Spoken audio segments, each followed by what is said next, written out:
Sam Walton, Multiplier, king and priest in commerce and community, the archetype of humble dominion. He was the richest man in the world, and he drove a beat-up red pickup truck, wore clothes he bought from his own store, and slept in smelly trailers on quail hunting trips. What if Sam Walton's story is not simply the American dream, but a living, breathing masterclass in what it looks like when biblical stewardship, servant leadership, and kingdom vision collide in a hardware store in rural Arkansas? Samuel Moore Walton was born on March 29, 1918, in Kingfisher, Oklahoma, into modest means and the long shadow of the Great Depression. As a young boy, he took up various jobs to contribute to his family's income, teaching him the value of hard work and determination early in life. He showed signs of an entrepreneurial gift early on, selling magazine subscriptions starting at about age 7 or 8, and worked his way through college with newspaper routes, adding routes and hiring helpers until he was earning $4,000 to $5,000 a year. After serving as an Army captain in an intelligence unit during World War II, Walton returned to private life in 1945 and used a $25,000 loan from his father-in-law to acquire his first store, a Ben Franklin franchise in Newport, Arkansas. The store flourished. Then came one of the defining wounds of his career. The landlord, admiring Sam's great success and desiring to reclaim the store for his own son, refused to renew the lease. He lost everything he had built and promptly started again. This time, he bought the building. The pivot from storekeeper to empire builder came in 1962, when the Ben Franklin Company's executives rejected his concept for a new discount store chain to be based in small towns. Walton decided to set up such a chain on his own. Originally called Walmart Discount City, he opened his doors in Rogers, Arkansas, not far from Bentonville. Walton wasn't alone in his venture into discounting. That same year, S.S. Kresge launched Kmart and Woolworths started Woolco, both of which could have easily crushed Walmart. But Walton was too far off the beaten path to attract the attention of these retail giants. Walmart Stores, Inc. grew to be the world's largest corporation by revenue, as well as the biggest private employer in the world. When he died on April 5, 1992, Sam Walton was the richest man in the world. The company he founded generated $611 billion in sales and employed 2.1 million workers worldwide in 2022. And through it all, his vehicle of choice was a red 1985 Ford pickup. With his wife Helen, he lived in the same house in Bentonville, Arkansas, since 1959. This is not a rags to riches story. This is a stewardship story, a servant leadership story, a kingdom story. Today we analyze Sam Walton not as a retail legend, but through the MKP lens, as a multiplier who took a $5,000 investment and generated a dynasty worth hundreds of billions, a king who established righteous dominion over the entire domain of American commerce by serving the overlooked, and a priest who built a bridge between the forgotten communities of rural America and the dignity of access, abundance, and opportunity. His story gives us one of the most grounded, practical, and deeply biblical blueprints for what it looks like to be faithful with little and trusted with much. By the end, you'll see how his principles, rooted in humility, stewardship, and servant leadership, drawn explicitly from his Christian faith, apply directly to your business, your leadership, and your community. The multiplier analysis, from a $5,000 loan to the world's largest company, identifying the Minas, the talent, the innate gift. An extraordinary gift for understanding people and seeing overlooked value. Sam Walton's primary God-given currency was not charisma, not formal business genius, not access to capital. It was a rare combination of relentless curiosity and genuine empathy, an ability to walk into a store, a town, or a conversation and immediately understand what people needed and what they weren't getting. His central conviction was that ordinary Americans, particularly those in small towns far from major retail centers, were being overcharged and underserved. He felt this not as a market opportunity, but as a moral injustice. His gift was seeing what everyone else had decided wasn't worth seeing. The opportunity, the strategic platform, a single failing Ben Franklin franchise in Newport, Arkansas. Walton used a $25,000 loan from his father-in-law to acquire his first store. To most observers, a small-town variety store in rural Arkansas was a dead end, a low-ceiling, low-prestige assignment with no obvious path to significance. For a faithful steward, it was the exact platform he needed. It gave him a daily arena to test his convictions about price, customer service, and community. It was his little, and he treated it as sacred ground. The resource, the earned trust, a treasury of hard-won retail knowledge and community credibility. Before Walmart, Sam had spent years learning, from J.C. Penney, from Ben Franklin, from his own store, and critically, from his competitors. He was one of the most voracious learners in American business history. He personally visited thousands of competitors' stores over his career, Kmart, Target, regional discounters, grocery chains in Europe. Taking notes, measuring, absorbing, he built not just operational knowledge, but a reputation in his community as a man who kept his word, cared about his customers, and came back from setbacks without bitterness. This credibility was the seed capital for everything that followed. The MKP lens. A true multiplier doesn't wait for the perfect platform. Sam was given a gift of people discernment, a small-town franchise, and a library of self-taught retail wisdom. His genius began in recognizing that this was enough to begin the work. The King analysis, dominion in the domain of commerce and community, establishing the domain, a kingdom of dignified access. Sam's kingdom was not the domain of luxury retail, high fashion, or elite commerce. He planted his flag on territory that no one else wanted. The intersection of rural community, everyday need, and the dignity of the ordinary American family. He declared through every store he opened that the working mother in a small Arkansas town deserved the same access to quality goods at fair prices as anyone in New York or Chicago. This was his sphere of assignment, and he took full responsibility for its governance. The marks of his reign, vision and governance, the law of servant leadership.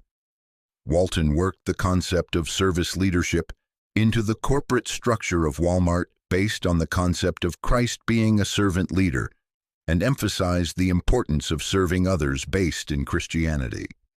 If you want a successful business, your people must feel that you are working for them, not that they are working for you, Walton often said. This was not a management technique borrowed from a business school. This was a kingdom principle practiced by a man who taught Sunday school every week at First Presbyterian Church in Bentonville, Arkansas. The three core leadership values, which are the foundation of the Walmart way, are respect for the individual, strive for excellence, and serve your customers. These were not marketing slogans. They were the governing laws of his kingdom, derived from a biblical understanding of what authority is for. Ethical authority, the currency of humility. Despite his immense fortune, Walton lived a humble life right up until his death. He drove a red 1985 Ford pickup and famously said, "What am I supposed to haul my dogs around in, a Rolls-Royce?" In a domain, retail commerce, where authority is typically expressed through wealth, status, and display, Sam built his authority on the most counterintuitive of kingly virtues, voluntary smallness. He didn't live above his people. He lived among them. He greeted store associates by name. He ate at the same restaurants his customers ate at. He wore clothes from his own store. This was not a PR strategy. That humility had its roots in his Christian faith. And it created a form of moral authority that made his word, his culture, and his values more powerful than any corporate mandate could have produced. Order and creation, building a kingdom where the forgotten could flourish. Where there was retail desert, communities with no access to quality, affordable goods, Sam instituted a new order. He didn't just open stores, he transformed economic landscapes. Rural towns would share the gospel of Walmart with one another, and other towns would welcome Walmart's arrival. Furthermore, people who traveled south for the winter and saw Walmart would clamor for stores up north. As a result, Walmart already had demand in an area before they ever established a store there. He created communities of shared purpose inside his stores. The famous Walmart cheer, the associate culture, the profit-sharing program. These were not corporate gimmicks. By showing they really care, trust is created, which leads to teamwork, and the ultimate goal is the creation of team synergy. He built cultures, not just companies. The King's Challenge, Battle and Legacy, the kings of established retail, Kmart, Sears, Woolworth. Thanks to his "oh shucks" demeanor and his strategy of targeting rural areas, retailing giants like Kmart, Sears, and Woolworths never saw the scrappy pickup-driving country boy coming. And when they did, it was too late to stop him. The kings of corporate wisdom. When Sam proposed his rural discount store concept to the Ben Franklin executives, they rejected it. Every established voice in retail told him small towns couldn't sustain a large discount operation. He took their rejection as confirmation that the territory was uncontested and therefore his. The kings of public opinion. As Walmart grew, critics accused it of destroying small-town merchants and exploiting its workforce. These were not trivial criticisms, and they represent the real tension in Sam's legacy. A faithful king must acknowledge that dominion can shadow as well as illuminate, and that stewarding a kingdom responsibly means attending to the costs of growth, not just its rewards. The MKP lens. Sam Walton shows us that a king in their domain doesn't need a palace or a press team. They need a clear value system, the courage to govern by it even when established powers reject it, and the humility to maintain it even when the world's wealth is at their disposal. The priest analysis, the bridge between poverty and possibility. The priestly function, standing between forgotten communities and dignified access. The priest stands in the gap. Sam Walton's most profound and often overlooked role was this priestly one, standing between the forgotten, underserved communities of rural America and the possibility of a better, more dignified quality of life. His parish was not a congregation with pews. It was 1,735 stores in towns that the rest of the world had decided weren't worth visiting. The fourfold priestly ministry, creating sacred space, the store as a community sanctuary. In a world where rural communities had been systematically ignored by commercial infrastructure, Sam Walton created something radical, a space where ordinary people felt genuinely welcomed, genuinely valued, and genuinely served. He had employees repeat a little mantra. I solemnly promise and declare that every customer that comes within 10 feet of me, I will smile, look them in the eye, and greet them. So help me, Sam. This was not customer service protocol. This was a liturgy of dignity. In a culture where rural Americans were often made to feel invisible, by government, by media, by commerce, Sam created a space where being seen was guaranteed. His stores became the social heartbeat of the communities they served, the place people gathered, connected, and felt a sense of belonging. This was sacred space built out of wide aisles and low prices, Mediating values, translating the kingdom principle of abundance for the everyday family. A priest translates the holy for the people. Sam took a kingdom economic principle that abundance should be accessible to all, not hoarded by the few, and made it tangible, practical, and daily for millions of families who had never experienced it. He lived by a simple formula: pile it high, sell it cheap. Say I bought an item for 80 cents. I found that by pricing it at $1, I could sell 3 times more of it than by pricing it at $1.20.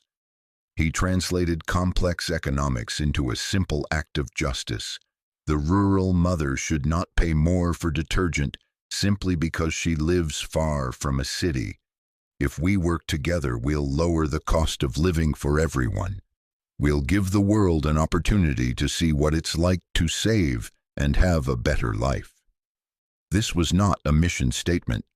This was a priestly declaration, a vision of collective flourishing rooted in the conviction that people's material well-being was a moral responsibility, not just a commercial opportunity, bringing healing, bearing the burdens of the economically marginalized.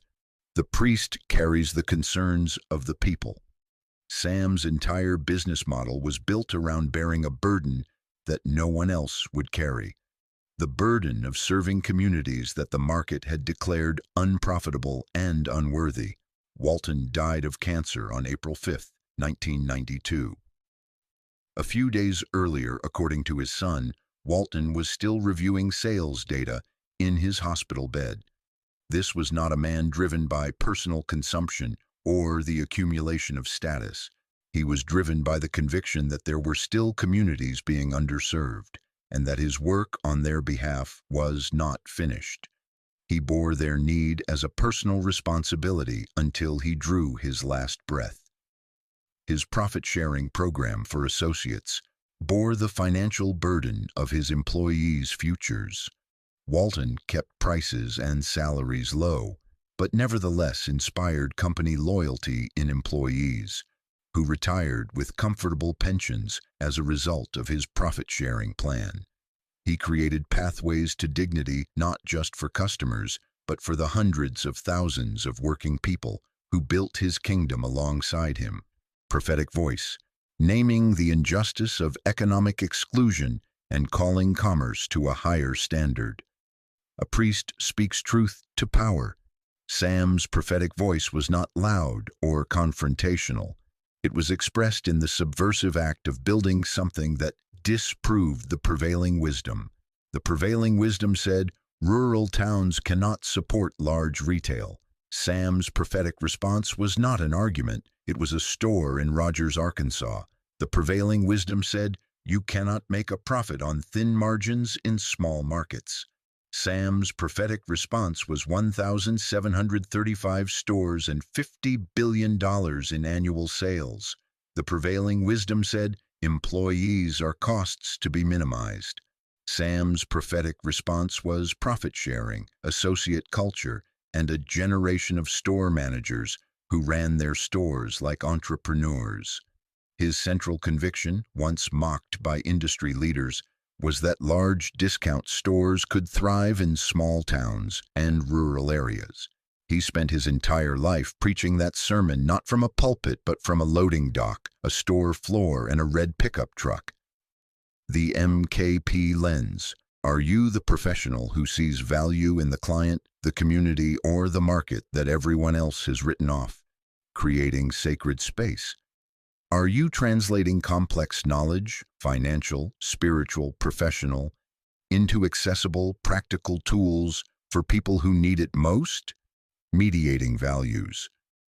Do you use your platform to serve those the market has declared unprofitable, bearing burdens? Are you building something that disproves the prevailing wisdom through the sheer fruit of faithful work? Prophetic voice.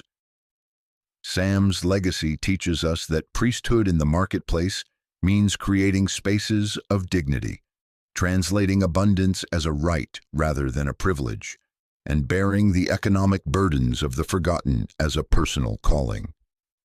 Biblical alignment. illuminating the principles. Sam Walton's story is one of the clearest live demonstrations of biblical stewardship principles in American business history, made more remarkable by the fact that he drew from those principles consciously and deliberately. The Multiplier, Parable of the Minas, Luke 19:11-27. Because you have been trustworthy in a very small matter, take charge of 10 cities. Sam was given a $25,000 loan, a small town franchise, and a gift for seeing overlooked value. He did not despise the smallness of his beginning. He invested every mina, his curiosity, his empathy, his willingness to work harder than anyone around him, with total faithfulness. The return was not just Walmart. It was a transformed retail landscape, a family worth hundreds of billions, and millions of families whose cost of living was permanently lowered. His story is one of the most faithful modern enactments of the parable's promise. Be faithful with little, and authority over much will follow. The King, Proverbs 31/the servant king model of Jesus, Mark 10:42-45. Whoever wants to become great among you must be your servant. Sam Walton worked the concept of servant leadership into the corporate structure of Walmart based on the concept of Christ being a servant leader. This was deliberate, conscious, and confessed. He did not stumble into servant leadership as a management style. He practiced it as a biblical conviction. His kingdom was established not through dominance, but through service. And it endured because its foundation was not self-interest, but the genuine flourishing of others. He is one of the most striking modern examples of what a kingdom built on the servant king model actually looks like at scale. The priest, Proverbs 14:31/Isaiah 58:6-7. Whoever oppresses a poor man insults his maker, but he who is generous to the needy honors him. Is not this the kind of fasting I have chosen, to loose the chains of injustice, to share your food with the hungry, and to provide the poor wanderer with shelter? Sam's priestly calling was economic advocacy for the poor expressed through commerce. He built his entire empire on the conviction that the rural poor deserved access to the same goods at the same prices as the urban wealthy. He did not do this through charity. He did it through building an efficient, sustainable, scalable system, which is perhaps the most enduring form of priestly service. He didn't give people a fish. He built a store that sold fish at a price they could afford, staffed by people he treated as partners in towns that the world had forgotten. The MKP takeaway: Sam Walton's life is the Bible's economic ethics enacted in American retail. Faithfulness with little, servant authority, economic dignity for the overlooked. He shows us that the marketplace is not outside the kingdom of God. It is one of its primary mission fields.